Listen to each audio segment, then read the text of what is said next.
What if your OSPF network was taking the wrong path and you didn't even know? In this lab, I'll show you how to control OSPF's path selection by hacking the cost metric, plus a secret trick to stop wasting bandwidth on passive interfaces. Want to become an OSPF ninja? Let's dive in.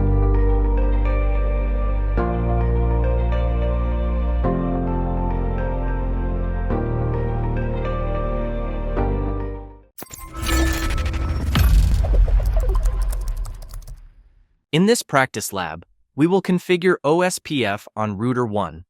Routers 2 and 3 are already configured. For example, if we inspect the configuration of router 2 by doing a show running config, we can see that the OSPF with the ID 1 is configured there. It includes the 10.0.1.0 network, which is its link to router 1, the 10.2.1.0 network for the link to router 3, and the 10.10.12.0 network for its loopback, RAS0. All networks are configured with an inverted mask in 3 times 0.255. This corresponds to a mask of 3 times 255.0, that is to say, a 24-bit mask. All of these networks are part of Area 0. The router ID for the OSPF is 4 times 2. We will now go and inspect the conf of router 3, by making it a show IP protocols. This command displays the details of the routing protocol that are configured on the router. Here we see that the router ID for the OSPF of router 3 is 4 times 3. The OSPF that is configured has the ID 1, and there are 3 networks of information: 10.1.1.0 for its link with router 1, 10.2.1.0 to router 2, and the 10.10.13.0 for its loopback. All of its networks are also configured with the same inverted mask and area as router 2. We also see that all of its interfaces are indeed part of the same OSPF area. The router ID identifies the router within the OSPF process. It is possible to choose the ID by hand, with the command router ID followed by an IP address, as is the case here.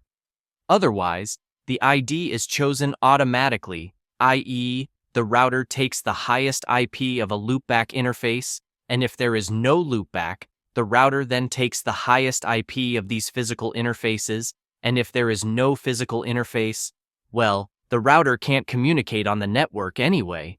Now that we have analyzed the entire OSPF conf on routers 2 and 3, we will set router 1 with the same OSPF area as its neighbors, and assign it as a router ID the IP in 4 times 1, to stay in the same logic.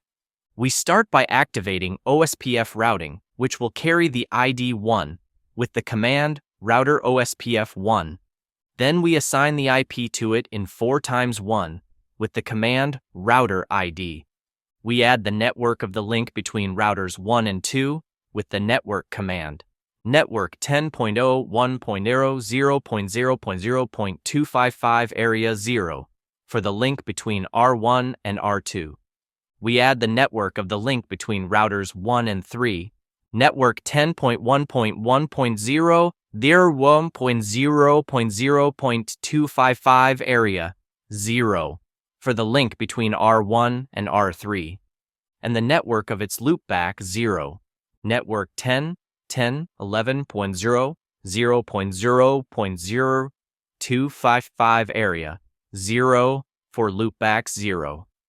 During the configuration, logs were displayed on the CLI, indicating the new adjacent OSPF with its neighbors. We can also see the router IDs of the neighbors. We will now check the conf with several show type commands. The show IP protocols command displays a summary of the routing protocol configuration. The show IP OSPF Ethernet interface 00 command displays the OSPF detail of the interface. The show IP OSPF neighbor command is also used to display neighbors that participate in the OSPF protocol. They are represented with their router ID. And the show IP route command allows you to display the routing table. Here, we notice that to join the 10.2.1.0 network, which is the link between router 2 and 3, there are two possible paths. Either by going through 10.01.2, i.e., router 2, or by router 3, represented by IP 10.1.1.3. Because the cost is identical, the two paths have a cost of 20, so they are both represented in the routing table. The packets therefore pass through either the Ethernet interface 010 or port 110. The cost is 20 because an Ethernet link is worth 10. And since from the router, it crosses port 10 and 20 of router 3, or on the other side, it's port 00 and the 20 of router 2, that's 10 plus 10, which gives us 20. The number 110, which we see just next to the cost, is the administrative value of the OSPF routing protocol. With these two possible paths, we will influence the route by modifying the cost of the 00 Ethernet interface of router 1. Its cost is currently 10. We will change it to 1 by connecting to the Ethernet interface 00. Then by giving him an IP OSPF cost 1. If we do it again, a show IP route. The only path for the 10.2.1.0 network is through the 00 Ethernet interface, the one that goes to router 2, because its cost is lower than the other path. It is now 10 plus 1, which is a cost of 11. Now, we will change the cost of the Ethernet interface from 10 to 1 to have two paths again. We connect to port 10, and we give him an IP OSPF cost 1. On relance on show IP route. And we can see again the two possible paths to join the 10.2.1.0 network because they have an identical cost of 11. If you want to prioritize the path through router 2 again, you can also lower the cost of the Ethernet 20 interface of router 2. We will switch to router 2, and by connecting to its port 20, and we give him an IP OSPF cost 1. Now yes, we go back to router 1 and call back the previous command, i.e., a show IP route. We can see that again, the flows go through port 00 to reach the 10.2.1.0 network, because this is the path that has the lowest cost.